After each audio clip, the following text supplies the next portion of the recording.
को बताएं कि रूस से तेल खरीदने वालों पर जल्द टैरिफ का ऐलान करेंगे। अमेरिकी सदर डोनाल्ड ट्रंप की मीडिया से गुफ्तगू, कहा रूसी हुकाम के साथ आज मुलाकात है, देखते हैं क्या होता है। मुलाकात के बाद फैसला करेंगे कि किस मुल्क पर कितना टैरिफ आयद करना है। यूक्रेन जंग जो बाइडन की है, लेकिन इस वक्त जो कुछ हो रहा है इसका एक इमीडिएट किस्म का कॉन्टेक्स्ट है, और वो जो इमीडिएट कॉन्टेक्स्ट ये है कि हिंदुस्तान जो रशियन ऑयल ख़रीद रहा है उसके बारे में हिंदुस्तान भी ख़रीद रहा है, चीन भी ख़रीद रहा है, और डोनाल्ड ट्रंप की इस वक्त ज़रूरत यह है कि मैं किसी तरह से रूस के ऊपर इतना दबाव बिल्डअप कर सकूं कि पुतिन जो है वो मेरे से बात करे, मेरे से एक समिट मीटिंग हो जिसमें से कुछ निकले।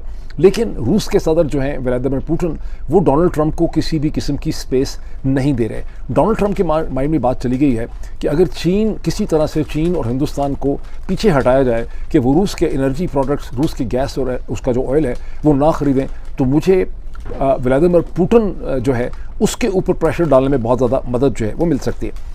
इसमें आप देख मजदूरी में लग गए। यकीनन भारत को बहुत मुश्किल पेश आई होगी, यकीनन भारत की गवर्नमेंट को थोड़ा टफ टाइम मिला होगा कि उन्होंने अमेरिका को जवाब देना है, और शायद डोनाल्ड ट्रंप भी एक्सपेक्ट ना कर रहे हो। उनका भी यही ख्याल होगा कि शायद वो भारत को धमकी देंगे और भारत जो है वो उनकी धमकी में आ जाएगा, और यकीनन जैसे वो चाहेंगे वैसे ही भारत जो है उनकी बात को मानेगा। लेकिन ऐसा नहीं हुआ, और इसके लिए मैं यकीनन अप्रिशिएट करूंगी पीएम मोदी की गवर्नमेंट को कि उन्होंने बहुत जबरदस्त तरीके से जवाब दिया है, और यही होना भी चाहिए था। ग्लोबल मैसेज ये है कि now India is your new partner. आप सभी जो यूरोपियन क्लब्स हैं, अमेरिकन हैं, साउथ अमेरिकन हैं, सारे दुखी हैं मिडल ईस्ट से। और मोदी जी ने बोल दिया I am your favourite partner, आइए आप फुटबॉल में इन्वेस्ट कीजिए, हम भी करने को तैयार हैं, और एक नई अपॉर्चुनिटी हम आपको देते हैं। प्लस एक रेडी मार्केट है भारत में 20 करोड़ लोगों की। इससे होगा क्या? इससे एक तो ये होगा कि जैसे आपने आईपीएल में पूरे फुटबॉल के मैचेस, क्रिकेट के मैचेस पूरे भारत में खोले हैं, वैसे कि इतनी स्ट्रॉन्ग डिपेंडेंस है Russian oil and gas and energy products के ऊपर कि चीन का तो इससे पीछे हटना बिल्कुल मुमकिन नहीं है।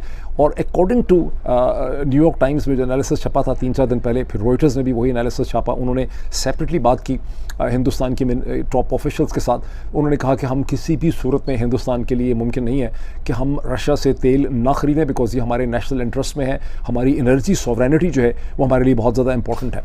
अब ministry of external affairs, Hindustan की जो फॉरेन ऑफिस है उसे MEA कहते हैं, मिनिस्ट्री ऑफ एक्सटर्नल अफेयर्स ने एक 6 नुकाती रिस्पांस दिया है डोनाल्ड ट्रंप की लेटेस्ट जो हड़बूंग है। पाकिस्तान पर अटैक करने के वक्त भी अमेरिका ने जो है वो पाकिस्तान का इस्तेमाल किया। हिंदुस्तान और पाकिस्तान के झगड़े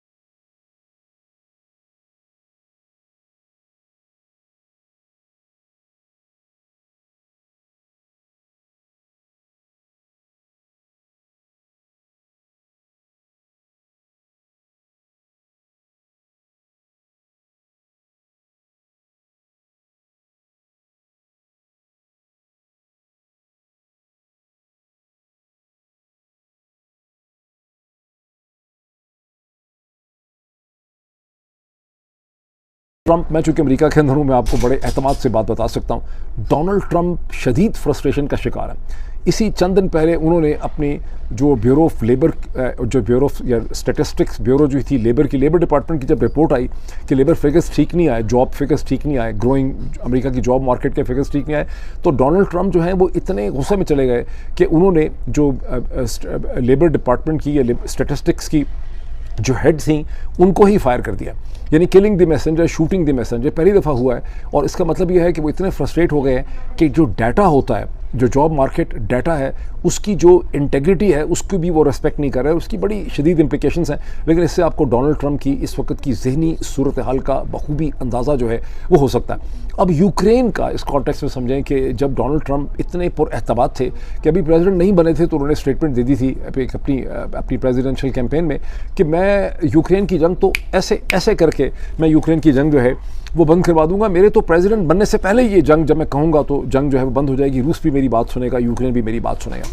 उसके बाद उन्होंने रूस के सदर व्लादिमीर पुतिन को प्लेकेट करने की, उनको खुश करने की बेइंतहा कोशिश की, बार बार उनकी तारीफ़ करते रहे, कभी उनके खिलाफ नेगेटिव बात नहीं की, उनको ख्याल था कि उससे मुझे फ़ायदा होगा। फिर उन्होंने व्लादिमीर ज़ेलेंस्की जो है यूक्रेन के जो प्रेसिडेंट को व्हाइट हाउस में लिटरली उनको ज़लील ख़ार करके, उनको यानी घटिया करके तरीके से उनको ट्रीट किया गया और उनको वहाँ से ज़लील ख़ार करके निकाला गया। वो भी एक मोमेंट था, अब लोग भूल गए उसको, लेकिन वो एक मोमेंट था। फिर उन्होंने बहुत सख्त ज़ुबान इस्तेमाल की यूरोपियंस के साथ यूक्रेन के इशू में, और फ्रेंच को, जर्मन्स को, अंग्रेज़ों को मजबूर किया कि वो यूक्रेन के हवाले से ज़्यादा फंड्स जो हैं वो सामने रखें। वो भी उन्होंने अचीव कर लिया।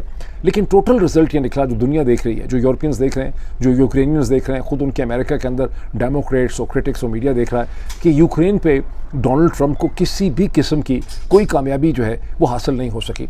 और गुज़िश्ता चंद हफ्तों में 6,000 या 6,500 से ज़्यादा रशिया ने ड्रोन स्ट्राइक्स की हैं यूक्रेन के अंदर, और मार मार के यूक्रेन का उन्होंने कुंडा निकाल दिया और उसका सारा इंफ्रास्ट्रक्चर जो है उसके शहरों का गिरा दिया। इसी हफ्ते वेडनेसडे, बुध के दिन में जो स्ट्राइक की है, एयर स्ट्राइक की है, ये ड्रोन स्ट्राइक की है एक अपार्टमेंट कॉम्प्लेक्स में रशियंस ने, जिसके नतीजे में कम से कम भी 31 कन्फर्म डेथ्स हैं और बहुत ज़्यादा लोग जो हैं वो ज़ख्मी हुए। ये तमाम चीज़ें जो हैं वो डोनाल्ड ट्रंप की प्रेसिडेंसी के ऊपर और उनके वक़ार, उनकी पावर का जो पूरा एक परसेप्शन है उसके ऊपर बहुत ज़्यादा प्रेशर जो है उनको भी आपकी मेहरबानी से गालियां पड़ रही हैं आजकल। लेकिन बात सारी फिर वही आ जाती है, बात हमें वो करनी चाहिए, वो भी बतानी चाहिए थी साथ में। खैर चलें, वो कश्मीर तो हम करते ही रहते हैं कि जो एक तरीके से एक स्टैंड लिया है पीएम मोदी की गवर्नमेंट ने, जिस तरीके से पीएम मोदी की गवर्नमेंट ने डोनाल्ड ट्रंप को जवाब दिया है और उनको सीधे सीधे जो उनसे कहा गया था अमेरिका की तरफ से कि जी आप रशियन ऑयल नहीं ले सकते, और अगर आप रशिया से ऑयल लेंगे तो आपको सैंक्शंस देखनी पड़ सकती हैं। उसके साथ साथ टैरिफ जो है वो 25% कर दिया गया और कहा कि इसको बढ़ा भी सकते हैं। इस पे हमारे यहाँ लड्डू वड्डू तो बढ़ गए सो बढ़ गए, लेकिन उसके बाद क्या हुआ, दूसरा सीन तो हमने कुछ बताया ही नहीं, यानी कि कहानी में ट्विस्ट है। यहाँ जब भारत ने पलटकर अमेरिका को जवाब दिया है और भारत ने सीधे सीधे कह दिया कि जी हम अपनी मर्जी से अपना मुल्क चलाएंगे, हम अपनी मर्जी से जिससे ऑयल लेना होगा ऑयल लेंगे, और हम हरगिज भी जो है वो अमेरिका की बात नहीं सुनेंगे। उसके साथ साथ उन्होंने अपनी यहाँ की जो कंपनीज हैं और जो रिफाइनरीज हैं उनको कह दिया है कि जी आप रशिया से या जिससे मर्जी ऑयल ले सकते हैं। ये होती है इंडिपेंडेंट फॉरेन पॉलिसी, इसको कहते हैं पलटकर जवाब देना।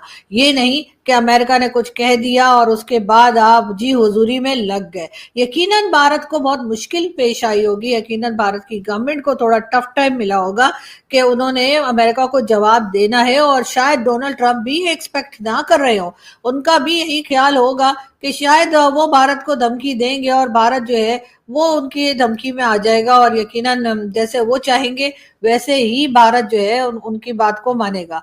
लेकिन ऐसा नहीं हुआ, और इसके लिए मैं यकीनन अप्रिशिएट करूंगी पीएम मोदी की गवर्नमेंट को कि उन्होंने बहुत जबरदस्त तरीके से जवाब दिया है। और ये दूर से जैसे कि आपने देखा वीडियो में किस प्रकार से पाकिस्तान का मीडिया रो रहा है, बिल बिला रहा है दोस्तों, क्योंकि भारत ने तरक्की कर ली है बहुत बड़ी, और ये तरक्की पाकिस्तान को हजम तो होगी नहीं, क्योंकि भारत ने पहले ही ऐलान कर दिया है कि भाई भारत बिल्कुल भी नहीं मानेगा ट्रंप की बात। और चाहे कितना भी दबाव बना ले, क्योंकि काफ़ी दबाव बन रहा है भारत को चारों तरफ से, देशों को घेरने की कोशिश करिए, लेकिन मोदी ने साफ इनकार कर दिया, भैया कुछ भी करो हम नहीं मानेंगे, तेल तो हम रूस से ही खरीदेंगे, चाहे इसमें आपको बुरा लगे अच्छा लगे, इसमें कोई कहने वाली बात ही नहीं है। दोस्तों अगर आपको वीडियो अच्छा लगा वीडियो को लाइक जरूर करें, चैनल को सब्सक्राइब करना बिल्कुल ना भूलें।